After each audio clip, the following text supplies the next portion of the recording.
Welcome back to the Boys and Bolos podcast. We're down here in the barbershop studio, Jarrett. Thanks for joining me again. It's a good day to be a non-Arsenal fan, I think. Not a great day to be a Chelsea fan in light of their Champions League shortcomings today. Chelsea has won one match of their last 9, even though we've spent a gazillion billion trillion dollars. Can't buy a goal. Can't buy a goal. It's interesting times. Do you want to start in the Champions League? Should we go over yesterday and today? It's fresh in our minds, right? Okay, let's start there. Yeah, I mean, look, we both didn't have great round of 16 first matches, and we're talking about Chelsea and Spurs. Similar games in the sense that it felt like Chelsea and Spurs should have got something out of the game, like a draw, maybe. That would have been more fair than what the scoreline said, but both teams were playing away. It was a tough match. I mean, 81,000 fans in Dortmund. 81,000. And then playing in the San Siro is never easy. So 81,000 fans. I watched a fellow YouTuber, Thogden. He went to the game in Dortmund, and it was crazy. It was insane how many, like, that stadium is insane. So they definitely had some 12th man things happening there. And you didn't watch the game. You couldn't get it where you are, but you watched Enzo getting roasted by Adeyemi. Yeah, I did watch that replay. That was a tough one. And one of the things I wanted to say, and I'm going to hold this up to the screen like I'm a boomer, but I don't really care. This is a picture of Todd Boehly at the game, and he's taking a picture of the yellow wall. And it says, even Chelsea's billionaire owner Todd Boehly had to record and appreciate the Borussia Dortmund supporters. And that's what I tweeted. He's just a man experiencing. Yeah, I see it. I see it. Tourist. He's just a tourist. He's just a man experiencing the joys, the sights and sounds of the Champions League. He better enjoy it this season because it probably isn't going to be around next season.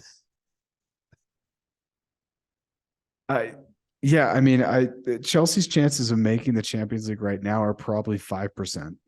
And I think that that's giving it like a lot, because that's assuming that other teams fall way out of form.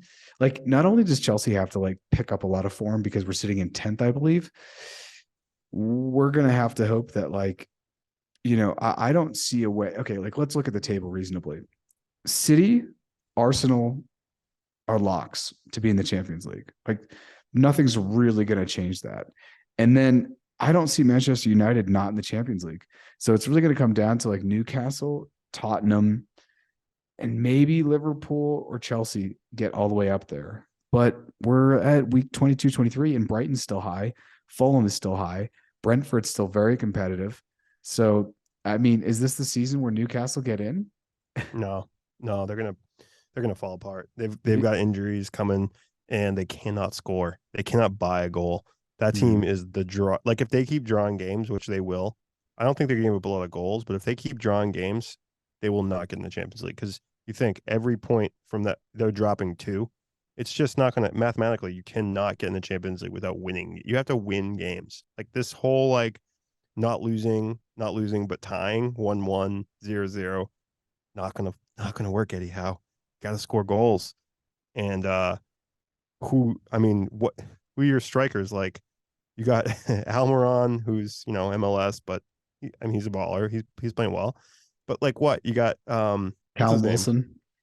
Yeah, Callum Wilson. Like, so they did buy Isak, and I thought that was a very good acquisition. He's been hurt, I think. Yeah, it's just too bad. I had him on fantasy the first week. I think he scored a goal, and then it was awesome, and then he's just been hurt. So I think Willock just went down with an injury. Did he? The team's not. It's held together by duct tape and popsicles, and yeah, it's not going to go well. Like, I think if they lose one defender, like if Botman or if who's their other defender, Dunk, go down, one of them goes down, or if they're out a couple games, even, like, they're going to drop points, max points. So what happened at Arsenal? They lost their talisman.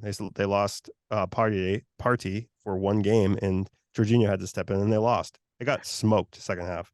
smoked. I watched the second half, but I just think it's really scary when City is sitting in a low block because on the counter they're going to be so brutal. And Arsenal was pressing a lot, like I had just not a good time watching this game because I had scheduled out 3 to 5 on my like work calendar, and I was like, block, like I need this time. Well, I got called into a meeting for like 45 minutes, and then I had to do some like emailing. So, anyways, I only watched about 25 minutes of this game, but the time that I did watch, Arsenal had a pretty good press going, but it always felt like the second City got past their press, they were just they were kind of out of like defensive answers, I guess, to the questions that City were going to ask. It was good to see Kevin De Bruyne score a goal and also have an assist. And I actually think City could have, like, this game could have been a lot more than just 3-1 from what I saw.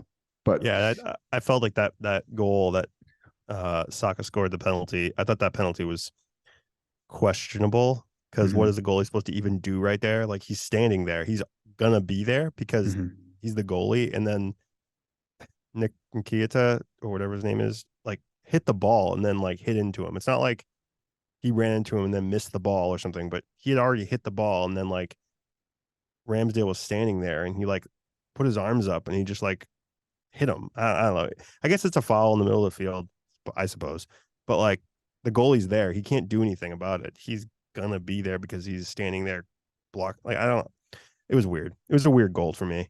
Uh but hey, City showed why they're, class. I mean, the other thing is like what I've been saying since kind of day one with Arsenal is that they don't have an answer when things go bad. Like they don't have a dynamic playmaker to come in and like change the game. And City have that. And that's my whole point with City is they have two starting 11s. And now they can bring in Calvin Phillips off the bench, right? To lock down the midfield after going up 3-1. mm-hmm. They can bring in Foden. They can it's ridiculous, right? It's ridiculous. It's Did Foden even play today? He might have came in for Grealish. I think maybe. I don't know. And Somebody came in for Grealish. I think Grealish had a yellow card or something. And they took him out. so before we We're gonna dive, bounce back to Champions League because we just went yeah, we like we like exactly it we was talked about like Spurs and the Chelsea Champions League games, which they each lost 1-0, but PSG lost 1-0 to Bayern, and PSG lost at home. Now we don't have the home and away goal rule anymore, so that's like not as like no, it's sexy still as it it's still was. there. It's still there.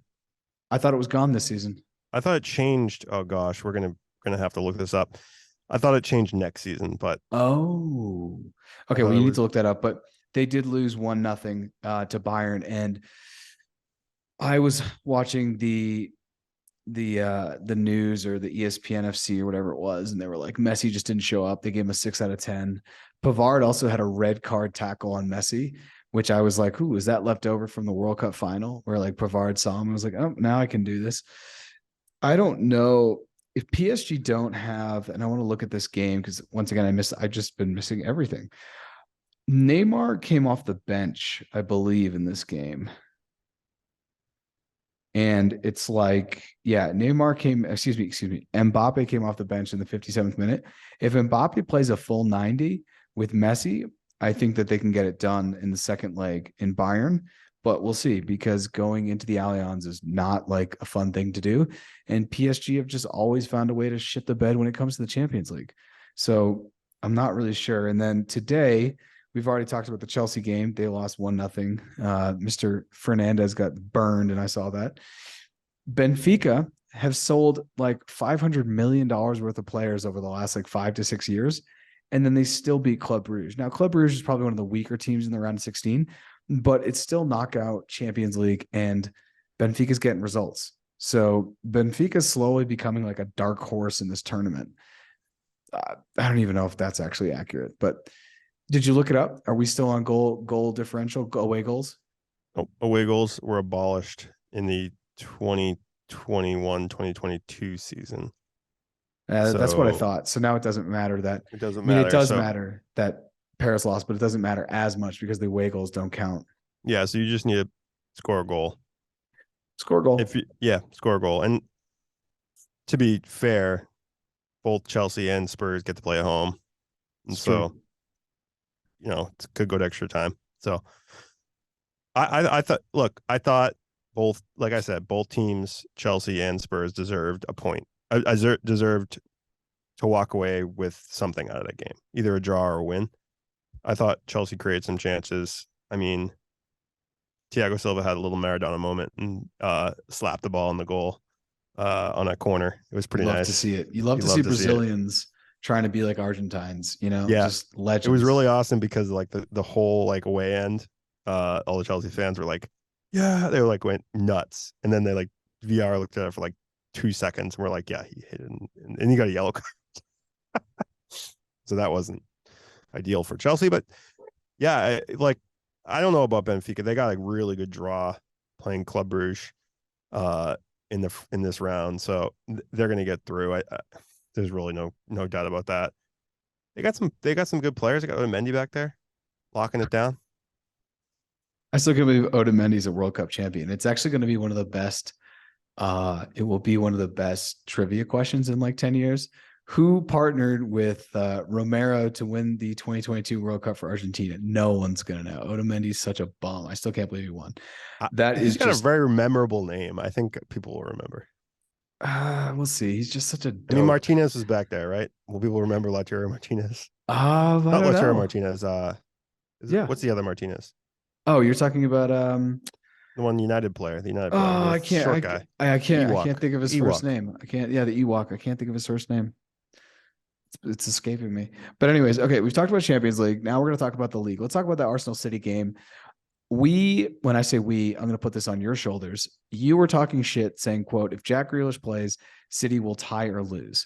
Well, Jack Yep. Grealish heard you and he said, F you, Jeff, and F you, boys and bolas. And he went out and bagged him a goal. I actually haven't seen it. Was it a good goal? Yeah, it was like it wasn't crazy. It wasn't anything scrap. It was just kind of a scrappy in the box, kind of smacked it in. It was bouncing around, one of those. But it was a good goal. Yeah.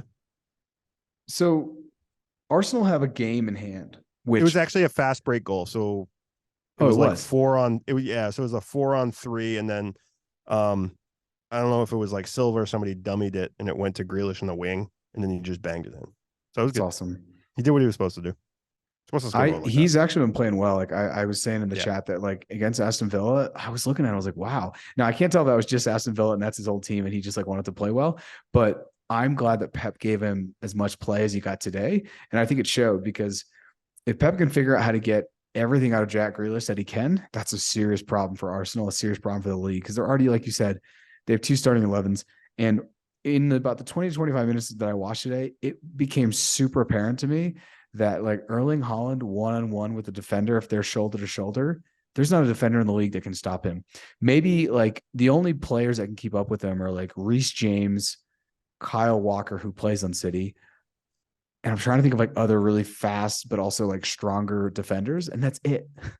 Like, What and Reece what James is Spurs hurt. what kind of Spurs did though, like to contain him, was they just like Romero basically took him out Mhm. in the first 15 minutes.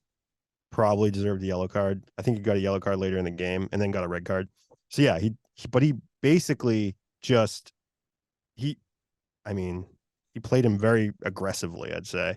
And I think that's what you have to do is you kind of have to show that you're not afraid to tackle him and You have to body the body.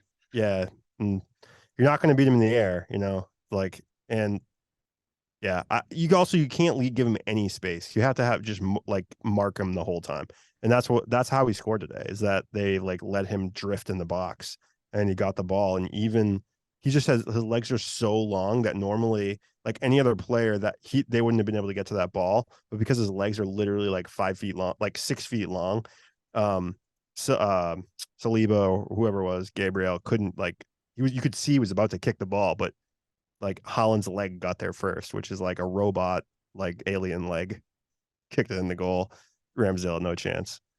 And you could see like Arteta's face was an eye roll because he was just like, what are we gonna do? What can we do on that play? Like we defended that pretty well. And like any other forward, we would have blocked that. Like we would have blocked that shot, Yeah. What are you gonna do? That's why you paid, or that's why he's being paid this much money, and that's why he's worth this much money. He's that good. That's why he He is scored 26 such, goals. yeah, he is such a game changer. Yeah. Like he pushed the ball past, I think, Saliba once, but he was offside or something. There was like an infraction in the play. And it just looked like a U17 playing with a U12s. I mean, he's just really not fair. So, okay, City and Arsenal now tied on points, and Arsenal have a game in hand. Does that matter? Or is it psychologically now for Arsenal like crap? We had like what, an 8 or 10 point lead. Everyone was like, the title's ours. The Arsenal fans have been Mm-hmm. feeling really good about themselves. I'm sure the amount of Arsenal tattoos that have been, received and given around the world have been like increasing. I'm sure like if you look at Arsenal's fan shop, it's through the roof. I'm also sure that like if you're just tuning in to the Premier League post this World Cup, as so many people do, Arsenal's probably picking up new fans, right? You're not looking at the Premier League and like, let me be a Wolves fan. That's what really I like. You're gonna, if you're from the United States, pick a team that's probably up in the race.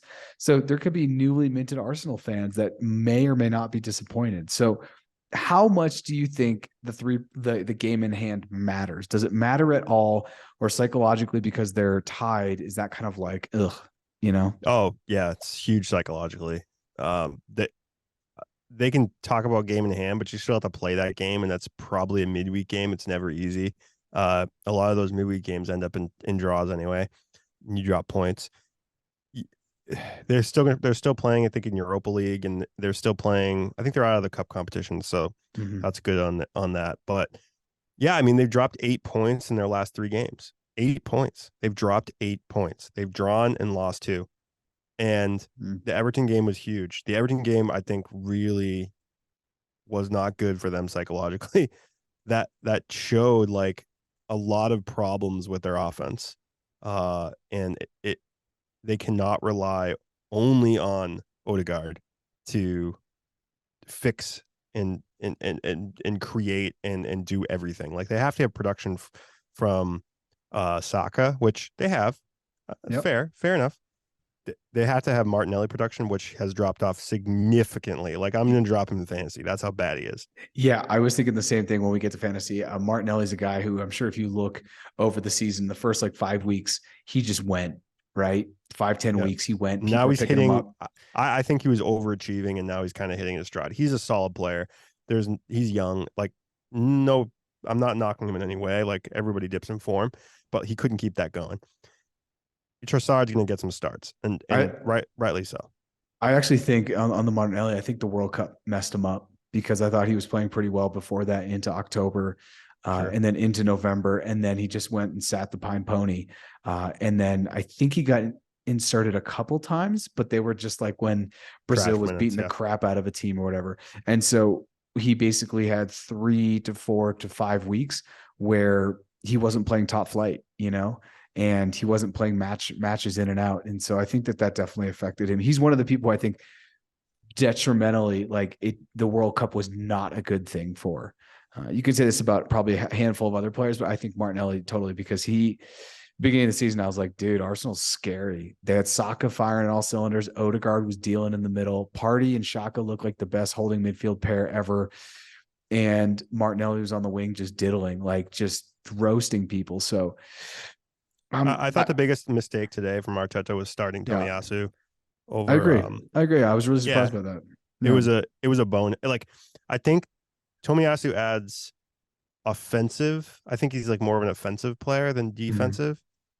But I think maybe he went for like a standard right back to handle Grealish maybe, and he didn't trust Ben White. But Ben White's been playing well at right back, so I don't understand kind of like the reasoning there. Maybe just some like midweek rotation type of stuff. Because White did come in later. He's not injured or anything. I just don't think they have an answer. Like, so they don't have an offensive playmaker to come in and change a game. And a lot of teams don't. And there's nothing wrong with that. But if you want to compete for the title, you gotta have that. You gotta have a player. Like even United, like I'm gonna talk about Manchester United for a second. They have Garnacho, right? That kid, he's not fantastic. I think he's like kind of a crappier Grealish, but Mhm. he falls over a lot and like he's always looking for a foul. But he scored a banger last game, and he can change the game, right? He's quick, he's young, he's in like they don't have a player like that. Vieira is not the player, is not that player, right? You don't think Trossard, so?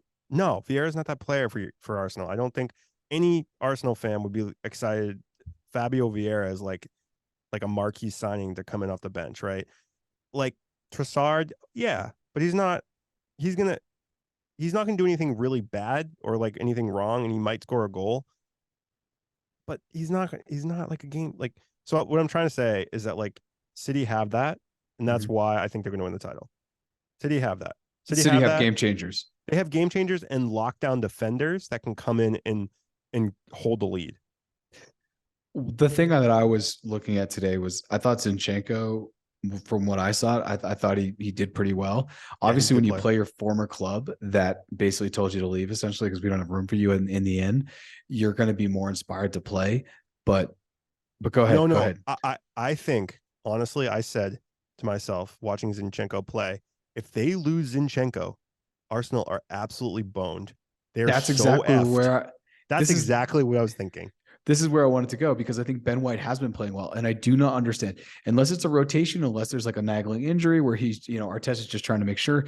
Tomiyasu is a weird one, and I'm looking at the app that I use, which is like the Football One app, and there's millions and millions of people on this, and Tomiyasu. But I think that this rating probably came from FIFA or whoever, not FIFA, the FIFA FA, scorer. whoever, yeah, whatever the official score. But Tomiyasu got a 2.7 out of 10. He's the worst on the field for them. He got a card. He obviously got roasted for Jack Grealish just had his way. And he made a mistake. He made a really bad backwards pass that KDB intercepted and scored on. That was the big reason. But Yes. before that, he wasn't playing well. Like it just doesn't make sense. Like Zinchenko, the reason why Zinchenko is good and the reason why Zinchenko works is because he does kind of what Cancelo was doing at City before, like playing sort of as a midfielder. Mm-hmm. So he pushes way up and he gets the ball and he can distribute really well. Like he's really, really, really good at that. And if they lose him for any period of time, they're Mm-hmm. so screwed because they have nobody to play the left hand side. Nobody playing the left. They will be absolutely like destroyed in the left hand side. If they play Where does anybody Tierney decent. play? Isn't he a lefty? And no, Tierney's garbage. Tierney's a garbage Yeah, but player. isn't he a lefty? Yes, I'm just trying to yes. make an Tierney argument. is their guy. That's who goes in. Because the thing is, And like Tierney, like Rob a year Holding and a or half something. ago, was super good though. Yeah, but Tierney's not good anymore. What happened? I don't know, but same like, and they have Rob Holding, I think. Well, oh my god. Well, he Isn't got that that brutal? injury and he was out for quite some time, and then Yeah. I think that they definitely got Zinchenko because they probably got him. I think they got a pretty I good got deal him with for, Zinchenko. yeah. I mean, he's a great player. Like, look, I'm credit to Zinchenko for going to Arsenal and playing well right away and all that, and coming out of a tough situation at City where he wasn't getting a lot of time and all that, and then the whole Ukraine thing. But like, if they lose him, like I was just thinking when watching that game was like Zinchenko's really good. Like he's basically he's doing a lot of what center midfielders are doing. We're No, doing on that field. he was looking really good. But here's the thing though. Zinchenko was hurt for a lot of the early parts of the season. So he's not like a silver bullet where like, No, if no, he's no. but I do agree if they lose him, then there's an issue because then they have Rob Holding vibes. But the Tomiyasu was a weird lineup decision. And it's one that I'm sure if you went on to AFTV, you would just see them roasting and going off on because it doesn't really make sense. Do you want to move on from this game though and talk about the week coming up in the Prem, or do you want to look back at the week we just had? Yeah, I mean, I really have I think that there were a bunch of draws. I don't think there was a lot of movement in the table this past week. Mm-hmm. Uh, maybe at the bottom. I think Leeds really is struggling, dude. I like that's one team that like because they got the Americans on there. Jesse Marsh got fired. That hurt. That Yeah, that hurt. hurt. And they got McKinney and they got Adams and Aronson. And sometimes I look at their lineups and I'm just like, what's happening, right? Like, what are they doing out there? And then sometimes I think that they deserve more out of games. Like they play well and they don't get anything out of it. Like it's like they either have bad luck or just like I know they have poor defense, but that's kind of goes with Leeds, right? You know that they're going to get scored on a lot, but think they'd score some goals. I, I if they get relegated, that would be unbelievably unfortunate. I don't think it's going to happen. I think the last couple games they'll pull it together. But yeah, I mean, like Everton's out of relegation zone. I think Southampton's a lock for relegation. Everton's in the relegation. Oh, they are Everton's now. They're sitting back in in. 18th. Yeah. Oh, because they lost. Right, right, right. Mm-hmm. Yeah, they lost. Yeah, I don't know. It's It's tough. This is this is. I think it's still really tight. Those lot from like 15 to 20, right? It's still within like 3 or 4 points. So it's too early to tell. You have to get up to 13th. 13th to 20th is just 2 games or 6 points. And when you're at the bottom, I mean, they're all just scrapping. Like Leicester somehow beat you guys 4-1, which I don't really want to get into, but like, well, that's a surprise. I mean, if Leicester doesn't win that game, then they're a game out of relegation, but they win Right. that game. So now they're 2 games. The You have Southampton on 15, Bournemouth on 18th, Everton on 18th, and then Leeds on 19th. I do not want to see Leeds relegated, obviously, mostly for the US contingency. I just think it's a really bad look for US men's soccer when you have like the US coach who gets, fired 2/3 of the way through the season. And then you have 3 guys who start essentially on the national team. And then that gets relegated down. That's just not the best look. So I don't think they will, but let's look at match day 24, which is upon us. I think I want to call it the first game, which is Aston Villa Arsenal. Aston Villa probably should have lost the City game this past weekend 3-2. Emi Martinez played out of his mind, and Aston Villa hit the crossbar with like it would have been one of the top goals of the season. So I think this Aston Villa Arsenal game is not going to be as comfortable for Arsenal as maybe they want. They're also coming off a loss. Both teams are coming off a loss, and it's at Villa. If this is a tie, it just like gives City. It starts the weekend off where it's like, okay, City, that's the first game of the match day. So I'm thinking Arsenal and Aston Villa are going to be a tie. I agree. I think Aston Villa, Unai Emery. Is that right? Is that right? Unai That's Emery. It's so weird that that's right because like when I think of Aston Villa, I just think of Steven Gerrard and I have to get that out of my head. But it is Unai Emery. It is Mr. Gooby. What is it? Good evening. Good evening. I'm not getting it. It's not happening. It's not working. Oh, Good evening. Good evening. got it. Exactly. We got it. There you go. There you go. And Yeah, look, yeah, Arsenal probably aren't feeling great about themselves after today, but they got a couple days to recover, and hopefully they put the right lineup out there. Jorginho is probably going to play again. It'd be surprising to see Party play. They had muscle injury; those usually take like a week. I'm going to think Jorginho is going to get the start, which gives our Aston Villa a much better chance of winning. I still think they're going to have trouble finding goals. I honestly Aston think that. Villa or Arsenal? No, Arsenal. We'll see. Obviously, Aston Villa is a little bit different than City in the back, but this comment is for John Scheimer. John Scheimer, I feel for you. You now have Jorginho vibes, which I had on Chelsea for years. I guess my question, if I could ask John Scheimer a question, but I'll ask it and then you can answer it, which is, I'm sure, going to infuriate him. How much different? Okay. How much better is Party in that midfield than Jorginho? Use math to answer this. Party passes the ball forward. Jorginho does not. I mean, he only goes side to side and back. That's it. That's all Jorginho does. Side to side and back. He'll make a few So the thing is Jorginho will make a few interceptions.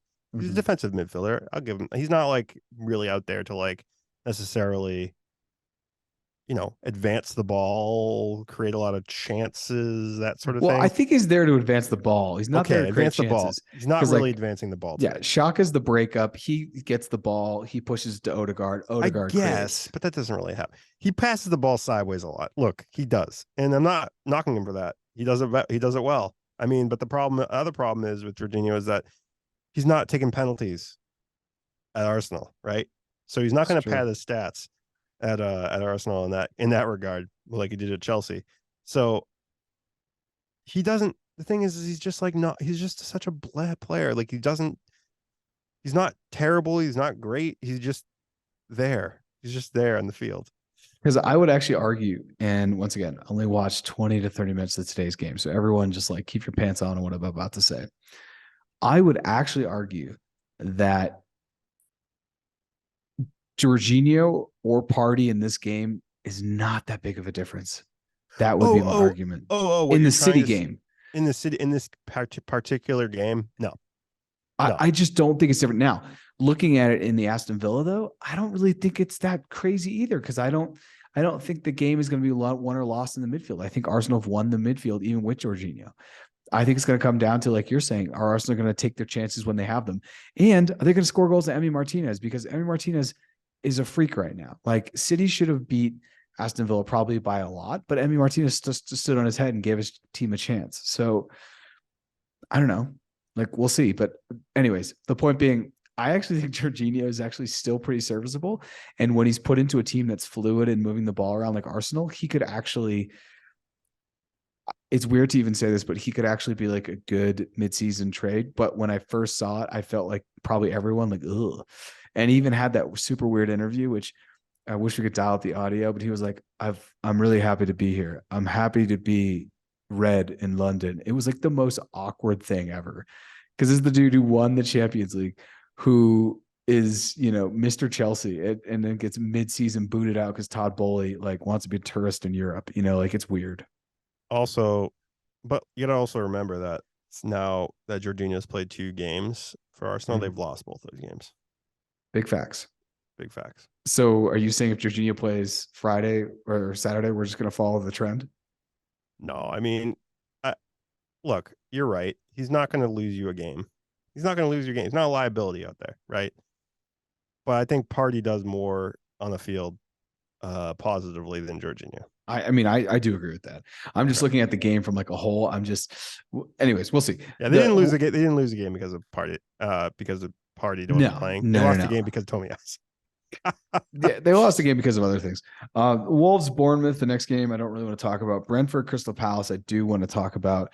Brentford is still towards the top of the table. Which is weird. Well, they did spend a ton of money and bring in a ton of players. They did. Oh no, I'm thinking about Forest. Brentford didn't do shit. That's why I was like, wait, what? No, Brentford has Tony. Forest literally brought 22 out of 23 new players. They're both red. Sorry. No, Brentford, they have Ivan Toney. I think he got injured last game. Came off of an injury. Yeah. Well, I mean, they got Norgard. They got Mbueno that might be injured, but he's fast. He's very nice. They got some good players. I've been thinking about picking him up on fantasy because he just scores and assists all the time. I mean, they're 34 points on 22 games, and they're within striking distance of Champions League still. It's not unfeasible to think that they won't be in Europe on some level, whether it's Europa Conference League, Europa, or Champions League. Right. We'll see. They're doing well. And Crystal Palace, for me, I mean, the reason why I bring this game up is because it is a derby, and it is at Brentford, and I just wonder if Crystal Palace are going to sneak a point here. No. You don't think so? No, Brentford are better than Crystal Palace. I'm feeling a lot of ties. I normally hate saying ties because I think it's a cop-out, but I'm feeling a tie here. This is the time of the season where, like, there's still enough games where, like, teams are like, we just get a draw. Right. It's the 85th, whatever. Let's be conservative. We don't want to get injured. Okay, next game is Brighton Fulham. This is actually a game of two teams. Oh yeah, this is a good game. Oh yeah, this is you Brighton in 6th and Fulham in 7th. Both teams are going to be motivated to try to win because they're really close in the table. This they both is at want Amex. Those points. They want to catch Tottenham. So, is there a way? Okay, one of the other things too. Matoma's been playing crazy, dude. That guy. Who is? Matoma for Brighton. Oh, dude, he's been playing. Willian also scored one of the goals of the season. He comes in on his left, and I didn't even know he had a left foot and scored. It's actually, maybe we should do an entire show of ex-Chelsea players that are balling. Like Kevin De Bruyne scored a goal today, had an assist. Mo Salah scored a goal against Everton. Willian scored a goal.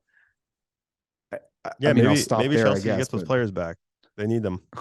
They kind of need goals. It's truly unreal. Could not buy a goal, Chelsea, right now.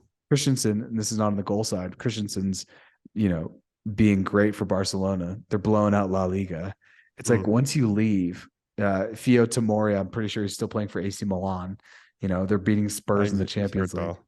What's up? He didn't play yesterday, but that's whatever. Yeah. I mean, he's Anyways, so who do you think wins this game? The Brighton Fulham. I'm thinking because it's at Amex. I mean, I'm just Brighton. gonna go like lazily with Brighton, but Brighton. Okay. They're in better form. I think Fulham's dropped points in the last couple of games.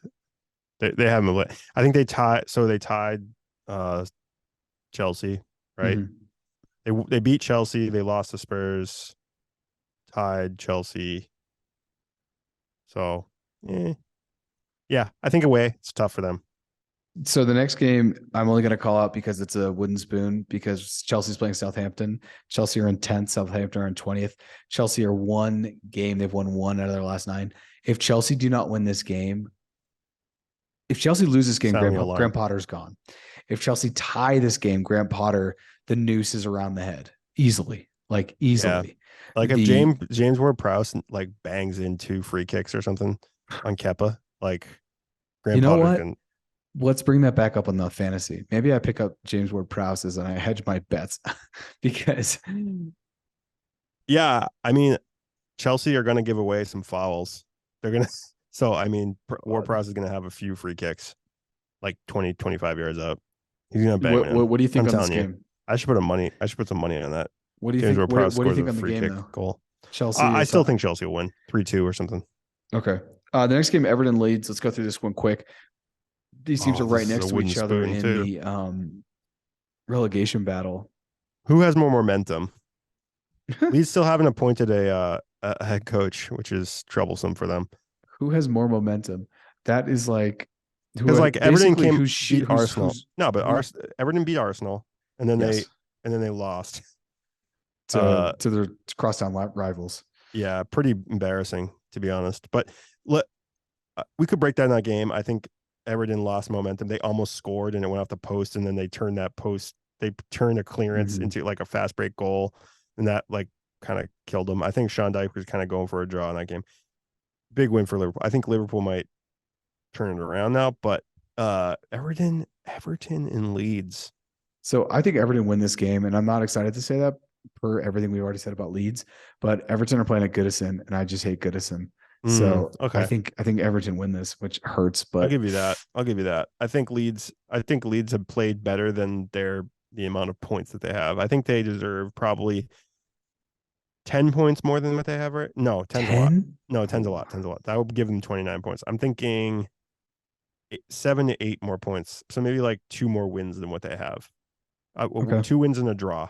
I think that I'll give them 7 more points than what they have. I think some of their points that they don't have is unlucky. You love the luck and the lucky. No. I mean, like that's a thing. It's a real thing.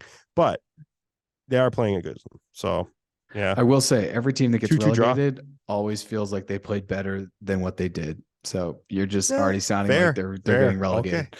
All right. Nottingham Forest City, the next game. City's going to win this game. I don't want to talk about it. Newcastle United Liverpool. And once again, maybe Nottingham Forest actually beat City because I think they actually did the first time they played, right? Am I crazy about that? I think that. City's going to put out their AB team, so that could be an opening for Nottingham. It could be because they play midweek, so they'll put out a lineup with like Rico Lewis and Kanji and maybe John Stones out there or something. And and KDB probably will start, but he might not. I mean, he hasn't started every game this year. I mean, I think Mahrez needs some more confidence, so maybe he'll play. I don't know. I still think City win that. The next game, Newcastle versus Liverpool. So this is at St. James.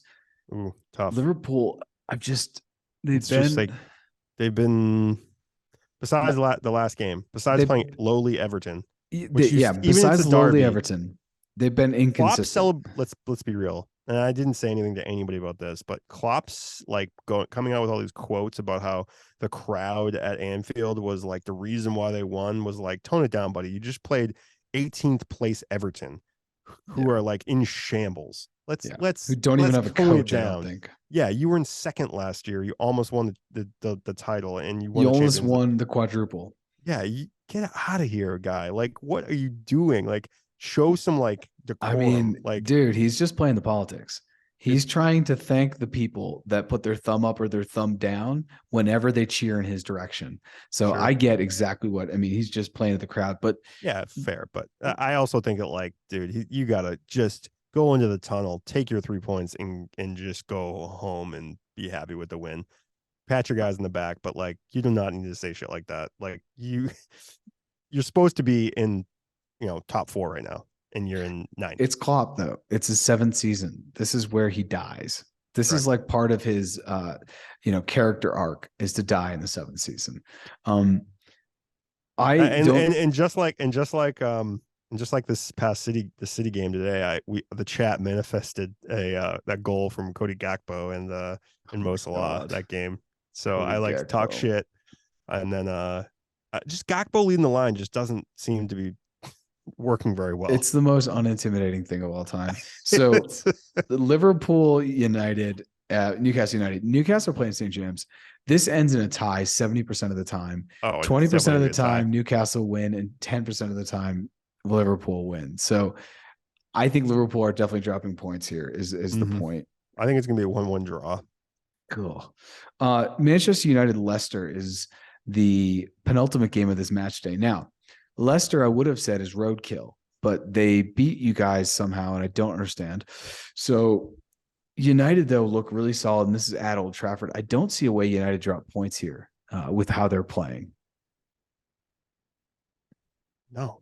Yeah, United aren't going to lose. United Okay. are going to win this game. Rashford's on fire. He's the best player in the world right now. Besides really Haaland. is. I think he might be the vet. Like, okay, Haaland's good, scores a ton of goals, but just kind of poaches them. Rashford does a lot. Creates a lot for Rashford's been himself. looking like a man really possessed. Yeah. Proving the naysayers wrong. I think the World Cup actually was really good for him, as opposed to how I don't think it was good for Martinelli. The last game is your boys, Spursy, against your favorite crosstown rivals, David Moyes' men. So what's going to happen here?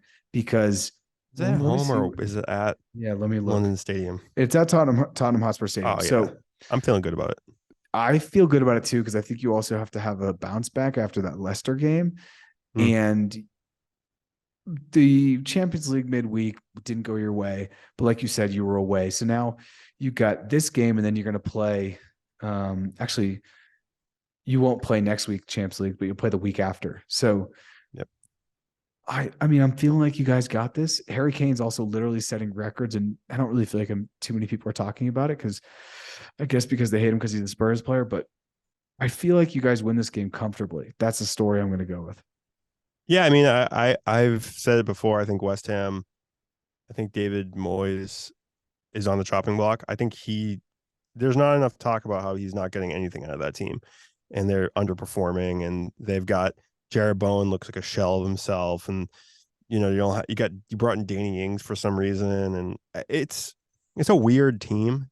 Lanzini's still on the bench. I don't even understand how that's possible. They're 2 positions out of relegation. Yeah, if you guys beat them and it's Leeds were to win, then they're right on relegation. Yeah, and like it's just at home, I think Spurs take care of business. Losing Betancourt for the season is tough. I think he's arguably Spurs' best player. But Skip and Sarr will be fine. I think in the silver lining to this whole thing is it advances Sarr's like development with Spurs, because I think he's a good center midfielder, and I think Skip hasn't been given enough run, and I think he needs to play more, and this gives him the chance. And I think they're both very solid players. They're not like flashy, and they don't do a ton, but it'll be interesting to see if Skip which one starts, because Højbjerg will start. Højbjerg was just not playing in the Champions League game because he was on a yellow suspension. So I think he'll play. So it'll be interesting to see if it'll probably be Sarr, because Højbjerg, because Skip and Højbjerg both play. Actually, I don't even know what really Højbjerg. I guess he's just a holding midfielder, but he advances the ball more probably than Skip. I don't really have a preference of Skip or Sarr. But really, what?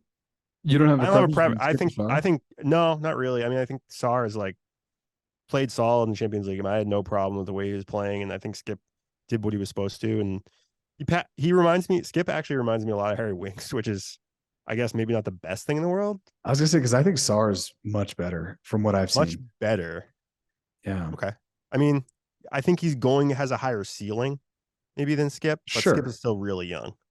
I think. But how old is Sarr? It's not like he's like a Oh no, vet. Sar's like 19, Exactly. but Skip's Exactly. like 21. So like they both have like, I mean, A anything long can way happen, to, right? Yeah, yeah, they have yeah. a lot of development to go. So, but I mean, what is your midfield pairing? Sar and Højbjerg. I guess, and that even Højbjerg is seems weird. undroppable. Højbjerg is like he's not going to get dropped. Like Conte loves him.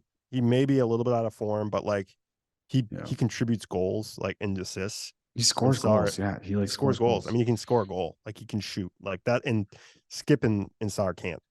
No offense, but that's it. Yeah. So that being said, we're talking too much about Spurs. I feel like they win, but not that comfortably. Maybe 2-1. The thing is that too is we have Fraser Forster back there. We don't have Hugo Lloris, and I was talking shit about Lloris, but Forster is not any better. So let's go to fantasy super quick. Nothing really is changing.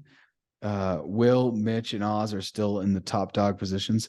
Claire and Nick Bailey, however, have moved up. Rafa has moved down. Diego is sitting in 7th, 20 points ahead of me. I'm in 8th. Jamie Becker's behind me. You're in 10th. Molly's in 13th. You know, Arthur Riggs is in 11th. Arthur Riggs, man, he was up. He was way up with Prodigal Son. So either he's not paying attention or he just hasn't had the luck of the bounce here. But I do think, as I look at my team, I think I may be dropping Martinelli. And I don't know. I picked up Bruno Fernandes because I actually thought he was playing well. And even though people don't like him, I was like, well, this guy scores and he has assists. So whatever. But I may need to drop him and just change my formation. If you look at the highest this past week, like for example, I have my team in a 3-5-2. But if you look at the highest with 137, they're playing a 5-3-2, and they just have defenders that basically they have 5 defenders that score like a decent amount of points all the time. So I may need to just change the way I kind of have my team set up. Yeah, I mean that captaining Saka is also like pretty bold choice. It's a bold choice. It's definitely an Arsenal fan. Yeah, it's crazy is they played bench boost. That's why they scored at 137. Their It's bench true. It's had true. Mahrez, Grealish, and Haaland on the bench. That's the way you got to do it. When you bench boost, you have to put your bench out as players, and then you have to bench like ballers, you know? What do you get for winning the highest? Do you get like a prize for scoring the highest No, points in you a week? probably actually get like more points, probably. You probably get bonus points if that, you know. But yeah, Yeah, crazy. to be that, yeah, you have bench boost and you captain Saka. Sheesh. If you look at and I'm not even gonna look at it, but last time I checked, the first 13 out of 15 people captained Holland one week. Like just people just won't uncaptain him. I uncaptained him 2 weeks ago, and I got some love with Rashford. But normally, just keeping Holland as captain is like a pretty good pick. I left Shaw on the bench and he scored 12 points, so that was unfortunate for me. What are you gonna do? You've had better days. Better days. I've had worse days. It's all right. You've had worse days. Staying in 10th, probably finishing 10th. It's all right. Maybe bump up to 9th. If Chelsea lose to Southampton on the weekend, Graham Potter's gone. Cue Luis Enrique.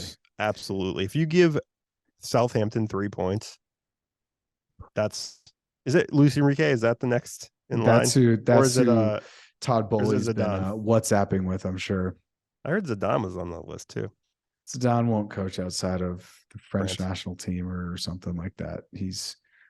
I don't think, but maybe. I mean, hey, Todd Bowley, he can whisper to people. I mean, maybe we'll bring Tuchel back, and then my name will make sense in fantasy. So who knows? Yeah, Tuchel's just waiting patiently, just like Pochettino is waiting at Spurs. My God. Jesus. All right, well, that's it. Ciao. Ciao.